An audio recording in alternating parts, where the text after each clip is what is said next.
Les chéris, on va parler de la SPA.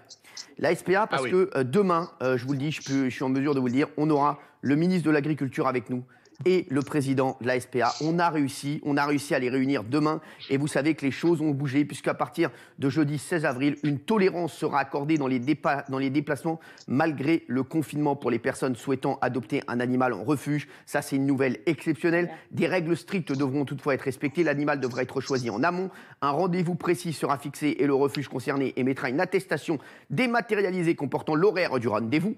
Le candidat à l'adoption devra se déplacer seul et être muni, en plus de l'attestation délivrée par le refuge, d'une attestation de déplacement dérogatoire pour motif familial impérieux. Pour rappel, la SPA avait réclamé au gouvernement une dérogation pour que les gens puissent venir adopter les pensionnaires de ces 62 refuges bientôt saturés. Et donc, ça y est, c'est fait, c'est magnifique. Je vous le dis, je ne sais pas si on a Jean-Charles aujourd'hui, Jean-Charles Fonbonne, le président de la SPA, mais il sera avec nous demain, quoi qu'il arrive, avec le ministre de l'Agriculture. Et vraiment, je ne sais pas si on a fait bouger les choses, mais je vous le dis, je suis extrêmement heureux de ce qui se passe, puisque vous allez pouvoir aller adopter des animaux. Et ça, c'est une nouvelle exceptionnelle. Oui, Jean-Michel. Oui, mon cher. Oui, Cyril, surtout que on pourrait dire que c'est un peu futile comme nouvelle. C'est pas une nouvelle du tout futile parce que sans cette avancée que vous avez contribué à faire, des milliers de chiens et chats auraient été euthanasiés, auraient été tués dans les semaines qui viennent. Sans ça, Ouais. donc c'est fantastique, fantastique.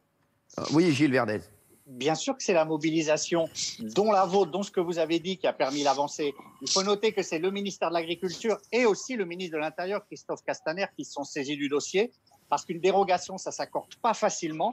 C'est parce qu'il y a eu cette mobilisation tout à fait légitime que ça a évolué. Vous savez, en France, quand on se mobilise, ça fait avancer les choses. Voilà ce qui s'est passé. Non, mais là, je suis tellement heureux, vous ne pouvez pas savoir. Donc voilà, pour tous nos animaux, vous allez pouvoir aller adopter des animaux. Ça va vous faire une personne de plus dans votre famille, peut-être en cette période de confinement. C'est le lundi de Pâques. Je sais que c'est très important pour tous les catholiques. Hein. Voilà, c'était Pessah aussi cette semaine. C'est le Ramadan le 24 avril. Et c'est vrai que les trois fêtes comme ça, bon, bien sûr, on est tous confinés. Et j'espère que ça va nous permettre aussi et ça va vous permettre de faire les fêtes en famille et de vous retrouver. C'est extrêmement important aussi. Et je le dis, c'est extrêmement important pour moi, voilà, que de savoir que toutes les familles se réunissent. Je vois plein de messages sur Twitter de gens qui nous disent « Oui, le confinement, c'est dur, mais ça m'a permis de passer plus de temps avec mes enfants, de savoir, d'en connaître encore un peu plus sur mes enfants, de les connaître mieux, de savoir comment ils vivent, d'essayer de les faire travailler, de partager plein de choses avec eux. » Et ça, je vais vous dire, bien sûr, c'est une catastrophe qu'on vit en ce moment, mais tout ça, mine de rien, je trouve que c'est une excellente nouvelle.